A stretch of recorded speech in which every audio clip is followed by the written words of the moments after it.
I should talk about when we went to New York in '63. Dad got laid off from it was Rocketdyne. Rocketdyne. They made um, engines for rockets, rocket ships. Yeah, hold on. Before I talk about New York, Dad took us. There was a family day at Rocketdyne. It was in Canoga Park. Saturday we all go. It was wonderful. They had all these rocket boosters and all this stuff. Like an outdoor museum. I think it might still be there because I have a picture of Dad. Then years later, he went there and he's standing next to all of the stuff. So us as little kids, we go. We got a tour of the factory and we saw all the rocket things displayed outside. So as we're walking through the factory, I see this big pile of screws on the floor. So then me, a little kid, thinks, oh man, one of those screws go on rocket ships. So I bend down to pick one up. And my dad goes, don't touch that. That belongs to the government. And I go, oh shit, the government. Yeah, I always remember that. I got freaked out. Okay, I won't touch it. So, okay, Dad got laid off. We drive to New York. Oh gosh, as a little kid, I hated the long drive. I still hate long drives. But we drove to New York with Francis, Johnny, and Evangelina. Little Evangelina was a baby in diapers, and Johnny was bigger. And me and Frankie and Danny and Mom, we all went. Okay, driving took forever. Get to New York. It was a fantastic experience. Never knew these people. We heard about Tio Esteban and Titi Lola and Titi Fefa and Tio Pancho and all those people. But I didn't know them because we went to California when I was a little kid, so I had no experience of being around them. So we got to New York, go upstairs, 21 East 110. The barber shop was downstairs on 110. The barber shop used to be 17th Street, somewhere else. On Francis's video or Francis's audio, she talks about that. But when we went to New York, it was 21 East 110, the barber shop downstairs. Okay, we lived on the top floor. I think there was 5 floors.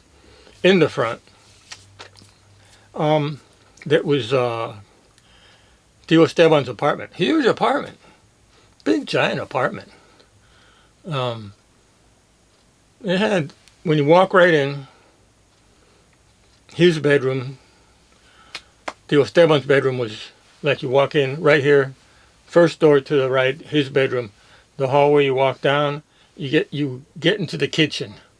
Okay, if you make a right turn through the kitchen, you go to the bathroom, and then there's another door that you go to a room that's back there, which we just use it for storage. It was a bedroom, but nobody used it. So going back to the kitchen, you walk straight in, and it's the living room. The living room, pretty big, and then you make a right turn. We had the pocket door kind of things, and there was a bedroom there. And then if you walk through that way, that other bedroom that was in the back was over there.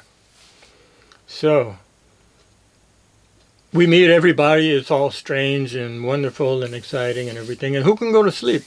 It was summertime, hot, no air conditioned, had to have the windows wide open. So we go to bed and we hear all this stuff outside, because in New York, people are outside till all hours of the night. So it's these grown-ups doing the fire hydrant, shooting the water, up in the air. In the nighttime, grown-ups, it wasn't kids. In the daytime, kids would do it. At night, the drunken junkies or whatever would be out there doing it. Dad told Mom that all those guys that were bums and stuff and heroin addicts, he used to cut their hair when they were little kids years ago. And it was so sad to see these people all on drugs. A friend of mine told me in California years later, back in the 70s, that when we were there in like 63 in that time, that was the height of the heroin epidemic in Harlem, because we lived in Spanish Harlem. One day, walking to go, coming out of the apartment. When you go, okay, you turn, you're walking out. Stairs goes up to the roof because we were on the 5th floor, so there was, you went to the roof. They had marble, black and white marble stairs. Right there, on the first step or second, there was syringes with blood just left there, because whatever junkies were shooting up in the nighttime got their stuff and left. So I walk out, and my mom goes, "Don't touch that," and I look, and it's a roof. And we went to school. That was horrible. Yeah, Dad said that those grown-ups were kids that he used to cut their hair when they were little kids. That was bad. I didn't like New York. In fact, I was mad at Dad for taking us back there, because we were laid-back kids from California. We didn't grow up in the ghetto. I had to fight every day in elementary school. There was a stupid-ass guy that thought he was Elvis Presley. And so every time there was an Elvis movie on TV, next day I'd get my ass kicked. I didn't know how to fight. I tried. Got beat up every day.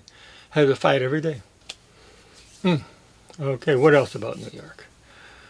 We had lots of fun. Summertime. Central Park was right there. We went to the Statue of Liberty. We went to all kinds of museums. It was fun, and at the same time, I hated being there. When we went back to California, I was so happy. When we were 500 miles away from California, when we went back, it said, Los Angeles, 500 miles. We all cheered in the car. We went, hey! We were so happy to be back. Oh, gosh, yeah, I can cry right now.